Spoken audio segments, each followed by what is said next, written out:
शिप्रा घाट की सीढ़ियों पर शाम धीरे धीरे उतर रही थी। आरती की तैयारियां शुरू हो चुकी थीं। शंख और घंटियों की आवाज हवा में तैर रही थी। दीपकों की रोशनी नदी के पानी पर कांप रही थी। लेकिन इस पवित्र माहौल में एक आवाज ऐसी भी थी जो किसी को सुनाई नहीं दे रही थी। वो आवाज थी सिया के पेट की।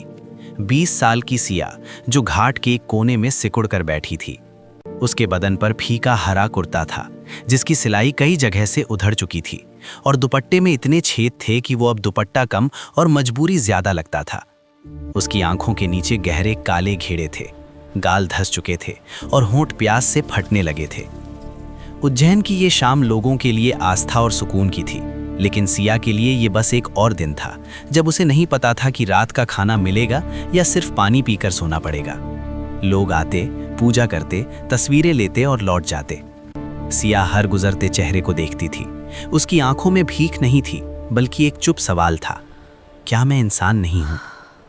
तभी वहां से एक चाय बेचने वाला गुजरा। उसने बासी ब्रेड का एक टुकड़ा कुत्ते की तरफ फेंका और दूसरा सिया की तरफ उछाल दिया। कुत्ता झपटा और सिया ने भी हाथ बढ़ाया, लेकिन फिर अचानक रुक गई। उसने वो ब्रेड नहीं उठाई। उसका स्वाभिमान जो इतनी गरीबी में भी मरा नहीं था, उसे रोक गया। उसने खुद से कहा, जानवर और मेरे बीच कुछ फर्क तो होना चाहिए। उसी भीड़ में एक युवक खड़ा था, आरव मल्होत्रा, उम्र करीब 30 साल, उज्जैन के पुराने कारोबारी परिवार का बेटा और शहर का मशहूर हेरिटेज ढाबा अमृतधरा उसी का था। आरव अक्सर शिप्रा घाट पर सुकून ढूंढने आया करता था। उसके पास दौलत थी, नाम था, लेकिन दिल के अंदर एक अजीब सा खालीपन था। उसकी नज़र सिया पर पड़ी और वो ठहर गया। उसने देखा कि कैसे वो लड़की भूख से तड़पते हुए भी जमीन पर फेंकी हुई चीज नहीं उठा रही थी।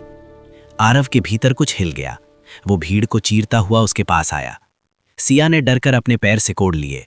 उसे लगा शायद ये भी कोई डांटने या भगाने आया है, लेकिन आरव ने जेब से पैसे नहीं निकाले। वो उसके सामने घुटनों के बल बैठ गया और बहुत नर्म आवाज में पूछा, आज खाना खाया है? सिया ने जवाब नहीं दिया, बस अपनी डरी हुई आंखों से उसे देखती रही। आरव ने कहा, मैं तुम्हें खाना खिला सकता हूं, लेकिन एक शर्त है। शर्त शब्द सुनते ही सिया का दिल कांप गया, क्योंकि उसकी दुनिया में शर्तों का मतलब हमेशा गलत रहा था। वो गुस्से और डर से भर गई, लेकिन आरव ने तुरंत हाथ जोड़ते हुए कहा, गलत मत समझना, मेरी शर्त यह है कि मैं मुफ्त में खाना नहीं देता। तुम्हें मेरे ढाबे में काम करना होगा। बदले में खाना भी मिलेगा, रहने की जगह भी और मेहनत की पूरी इज्जत की कमाई भी। भीख में मिली रोटी पेट भरती है, लेकिन मेहनत की रोटी इंसान बना देती है। फैसला तुम्हारा है। सिया सन्न रह गई। आज तक किसी ने उसे सिक्के दिए थे, ताने दिए थे, लेकिन किसी ने उसे काम नहीं दिया था। उसने कांपती आवाज में कहा, मुझे कुछ आता नहीं है। आरव मुस्कुराया और बोला, कोई माँ के पेट से सीखकर नहीं आता, चलो। उस रात सिया पहली बार एक साफ बिस्तर पर सोई। साबुन की खुशबू उसके हाथों में थी और पेट भरा हुआ था। अगले दिन से उसका काम शुरू हुआ। शुरुआत आसान नहीं थी। स्टाफ उसे अछूत समझता था। उसे बर्तन धोने का काम मिला। उसके हाथ छिल जाते, कमर दर्द करती, लेकिन वो चुप रहती, क्योंकि बाहर की जिंदगी इससे कहीं ज्यादा क्रूर थी।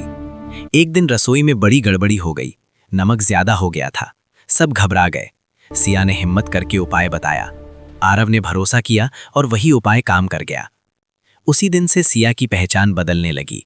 धीरे धीरे वो मसाले संभालने लगी, सब्जियां काटने लगी और फिर खाना भी बनाने लगी। आरव और सिया के बीच बातचीत बढ़ने लगी। बरसात की एक दोपहर में मसालों की खुशबू के बीच दोनों की खामोशी बोल उठी। आरव को एहसास हुआ कि सिया सिर्फ एक लड़की नहीं, बल्कि एक पूरी कहानी है। लेकिन समाज को यह रिश्ता मंजूर नहीं था। आरव की मां ने सिया को सबके सामने अपमानित किया, थप्पड़ मारा और ढाबे से निकाल दिया। सिया बिना कुछ कहे बारिश में खो गई। आरव ने पूरी रात उसे ढूंढा और आखिर उसी घाट पर पाया जहां से सब शुरू हुआ था। उस बारिश में आरव ने कहा, अगर तुम नहीं तो मेरी दुनिया फिर से खाली हो जाएगी, समाज जाए भाड़ में। और सिया ने पहली बार खुद को किसी का अपना महसूस किया। समय बदला, दोनों ने शादी की।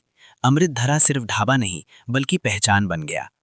और सिया ने अपना सवेरा नाम की संस्था शुरू की, जहां घाटों पर बैठे बच्चों और लड़कियों को हुनर सिखाया जाने लगा।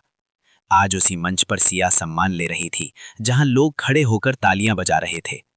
उसने माइक पकड़ा और कहा, प्यार अंधा नहीं होता, प्यार वो नजर है जो फटे कपड़ों में भी इंसान को देख लेती है। और उसी पल कहानी सिर्फ सिया की नहीं बल्कि हर उस इंसान की बन गई जो किसी एक भरोसे के इंतजार में है।